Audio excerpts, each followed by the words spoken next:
told about the case in Texas, but it happened in another state. It has a single protagonist, though in every story there are thousands of protagonists, visible and invisible, alive and dead. The man's name, I believe, was Fred Murdoch. He was tall, as Americans are. His hair was neither blonde nor dark. His features were sharp, and he spoke very low. There was nothing singular about him, not even that pained singularity that young men affect. He was naturally respectful, disturbed, and overlooked. He was at that age when a man could get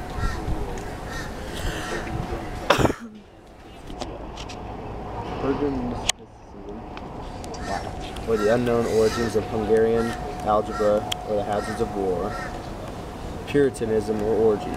At the university, an advisor had interested him in Amerindian languages. Dude, I can't read this. Esoteric rites still survived in certain tribes out west. One of his professors, an older man, suggested that he go live on a reservation, observe the rites, and discover the secret revealed by the medicine men to the initiates. When he came back, he would have his dissertation, and the university authorities would see that it was published. Murdoch leaped at the suggestion. One of his ancestors had died in the frontier wars. That bygone conflict of his race was now in. He must have foreseen the difficulties that lay ahead for him. He would have to convince the red men to accept him as one of their own. He set up upon the long adventure. He lived for more than 2 years on the prairie, sometimes sheltered by a adobe wall and sometimes in the open.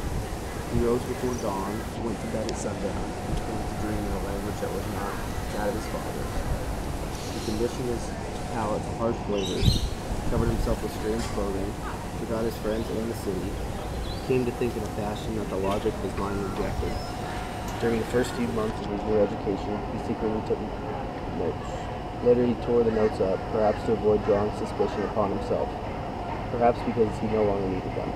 After a period of time, determined upon in advance by certain practices, both spiritual and physical, the priest instructed Murdoch to start remembering his dreams and to recount them to him at daybreak each morning.